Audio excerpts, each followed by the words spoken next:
Hello my tigers, कैसे हैं आप लोग। क्लास 11th के अंदर जो हमारा सबसे पहला चैप्टर है वो है nature and purpose of business. और ये चैप्टर दो पार्ट्स में डिवाइडेड है। पहला हिस्सा जो है वो डिस्कस करता है history of trade and commerce in ancient India, और दूसरा हिस्सा जो है वो डिस्कस करता है concept nature and purpose of business in today's world. तो ये जो चैप्टर हम दो पार्ट्स के अंदर समझेंगे। Now the first topic is history of commerce in India. Actually जो कॉमर्स है वो उतना ही पुराना है जितनी हमारी मदर अर्थ है। पुराने टाइम में, एंशिएंट टाइम के अंदर लोग बाग सामान और सर्विसेज को एक दूसरे से एक्सचेंज करते थे, मतलब सामान को सामान से एक्सचेंज करा, इसे हम बार्टर सिस्टम कहते थे। बार्टर सिस्टम के अंदर एक सबसे बड़ी प्रॉब्लम आती थी हमारी, डबल कोइंसिडेंस ऑफ वांट। अब ये डबल कोइंसिडेंस ऑफ वांट क्या है?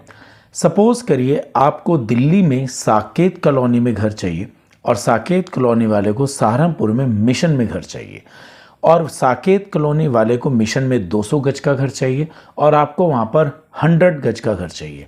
तो कुल मिला के ये है कि दोनों पार्टीज एक दूसरे के साथ मिलें और एक दूसरे की रिक्वायरमेंट को पूरा करें, ऐसा बहुत रेयर केस के अंदर होता था। तो ये प्रॉब्लम सबसे ज़्यादा हमारे बार्टर सिस्टम में आती थी, जिसे हम लोग डबल कोइंसिडेंस ऑफ वांट कहते थे। हालांकि जैसे जैसे लोगों की नीड और वांट्स बढ़ी, उसके हिसाब से नीड और वांट्स को हम लोग बार्टर सिस्टम से फुलफिल नहीं कर पाते थे। अब इस प्रॉब्लम को सॉल्व करने के लिए हम लोगों ने करेंसी को इंट्रोड्यूस करा as a medium of exchange. तो करेंसी ने एक तरीके से वाइडर एक्सचेंज को एक्सेप्टेंस दी, गुड्स और सर्विसेज को एक्सचेंज करने में। ये हमें फैसिलिटेट करती थी ट्रेड को रन करने में।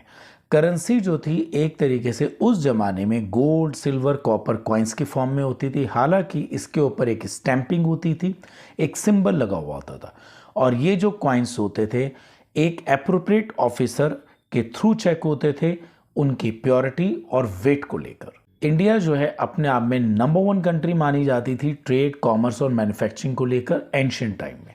अब जो मैंने पॉइंट बताया कि इंडिया को नंबर 1 ट्रेड कंट्री मानी जाती थी, उसके ऐसे कौन से फैक्टर हैं जो इस बात को प्रूव करते थे? फर्स्ट, हिंदू जो कम्युनिटी थी वो बिजनेस करती थी, ये अपने आप में एंटरप्रेन्योरशिप में थे और इनको हम लोग बहुत ही ट्रस्टवर्दी निगाहों से देखते थे। सेकेंड, हमारे यहाँ वैरायटी और क्वालिटी गुड्स की जो थी वो हमेशा एक्सक्लूसिवली रही है, जो पूरी दुनिया में और कहीं नहीं मिलती थी।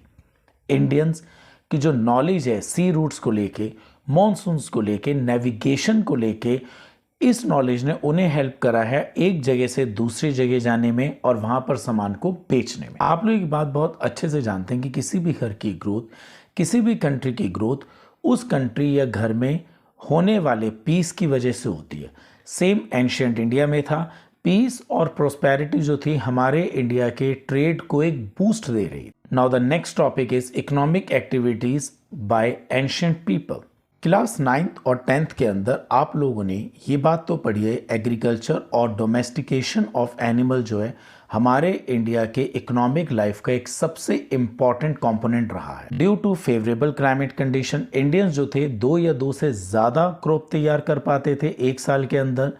इसके अलावा इंडियंस जो थे यूटेंसिल्स बनाते थे, क्ले पॉट्स बनाते थे, हैंडीक्राफ्ट बनाते थे, कॉटेज इंडस्ट्री को भी चलाते थे और मैन्युफैक्चरिंग भी करते थे, जिससे ये लोग सरप्लस मनी जनरेट करते थे और उस सरप्लस मनी को ये कहीं ना कहीं इन्वेस्ट करते थे। इसके अलावा जितने भी कारखाने मीन्स वर्कशॉप थे उसके अंदर स्किल्ड आर्टिशन के बहुत ही प्रोमिनेंट प्लेस दिया जाता था, क्योंकि स्किल्ड आर्टिशन जो थे रॉ मटेरियल को फिनिश गुड्स में कन्वर्ट करते थे और उस टाइम पर एक स्किल्ड आर्टिशन के फिनिश गुड्स की डिमांड बहुत ही ज़्यादा होती थी। जो मैंने अभी आपके साथ फैक्टर्स डिस्कस करे, उसके अलावा जो एक सबसे इंपॉर्टेंट फैक्टर था वो ये था on the job training method by people. लोग बाग अपने घर के अंदर ही स्किल को ऑन द जॉब समझते थे।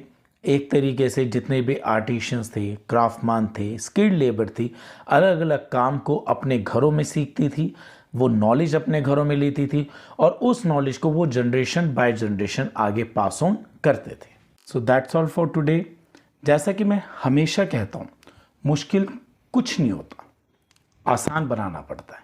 I am Nitin Tandon, your study mentor. Thank you.